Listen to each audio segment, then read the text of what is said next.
ഇന്നത്തെ ജോലി വേഗം തീർക്കാമെന്ന് വിചാരിച്ചിട്ട് അപ്പോൾ ഞാനും ഉമ്മയും കൂടി ഒരു സിമ്പിൾ ഉച്ചയൂണ് വേഗം തന്നെ റെഡിയാക്കാമല്ലോ എന്ന് വിചാരിച്ച്. അപ്പോൾ ഇന്ന് കറിക്ക് നമുക്കിവിടെ കിളിമീനാണ് കേട്ടോ.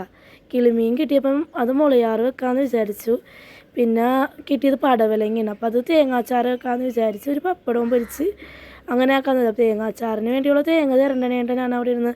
അപ്പോഴത്തേക്കും ഉമ്മച്ചി എനിക്ക് മീനൊക്കെ മുറിച്ച് വേഗം തന്നെ കഴുകിയൊക്കെ തന്ന് അതൊക്കെ കഴിഞ്ഞപ്പോഴത്തേക്കും നേരിയത് മീൻ അവിടെ വെച്ച് ഞങ്ങൾ. ആദ്യം ഞാൻ പടവലങ്ങ വേവിക്കാനാണ് കേട്ടോ വെച്ചത്.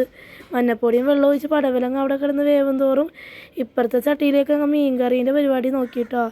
വെളിച്ചെണ്ണ ഒഴിച്ച് സവാളയൊക്കെ വഴറ്റി പച്ചമുളക് തക്കാളി വേപ്പില എല്ലാം ഇട്ട് നല്ലോണം ഇളക്കി സാധാ ഒരു കറി വെക്കണമല്ലോ, മുളക് പൊടി മഞ്ഞപ്പൊടിയൊക്കെ ഇട്ട് വെള്ളമൊക്കെ ഒഴിച്ച് കലക്കി ഒരു കറി വെക്കാമെന്ന് വിചാരിച്ചിട്ട് അത് അവിടെ ഇരിക്കുന്നുണ്ട് കേട്ടോ.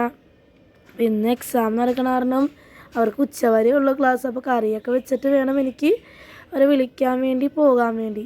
അപ്പോൾ അതിൻ്റെ ഇടയിൽ ഓരോ പണികൾ വേറെ നടക്കുന്നുണ്ട് കേട്ടോ.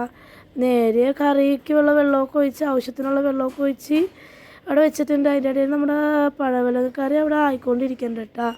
അപ്പോൾ നേരെ പടവലങ്ങക്കറി വെളിച്ചെണ്ണയും കടുകൊക്കെ പൊടിച്ച് അവിടെ സെറ്റായി. അതിന് കിളിമീൻ ഞാൻ അതിലേക്ക് ഇട്ടിട്ട് കിളിമീൻ പിന്നെ അധികം വേവില്ലാത്ത മീനാണ് കേട്ടോ. ഇവിടെ കിളിമീൻ പുയ്യാപ്പിളക്കോര എന്താണ് പറയണം. അതിൻ്റെ ഇടയിൽ പപ്പടവും പൊരിച്ചിട്ട് ഞാൻ അതിന് രാത്രിത്തേക്കുള്ള ഉച്ചക്കത്തേക്കുള്ള മീൻ പൊരിക്കാനുള്ളത് ഉപ്പും കായം തേച്ച് അതും അങ്ങോട്ട് പൊരിച്ച് വെച്ച് അത് കഴിഞ്ഞിട്ടുള്ള ടാസ്ക്കാണ് മക്കളെ. ചോറ് വടിക്കുക വാർക്കുക. ഇവിടെ വടിക്കാന്നാണ്ട് ഈ കൊച്ചിക്കാരായി ഞാൻ പറയണത്. അതിന് ചോറൊക്കെ വടിച്ച് കുറേ കാര്യം പടവലങ്ങ കറി മീൻ കറി എല്ലാം കൂട്ടി നമ്മൾ ചോറൊക്കെ തിന്നിട്ടാണ്. ഇന്നത്തെ വീഡിയോ ഇത്രയുള്ള വീഡിയോ ഇഷ്ടമായാലും എല്ലാവരും എന്നെ ഒന്ന് സപ്പോർട്ട് ചെയ്യണേ.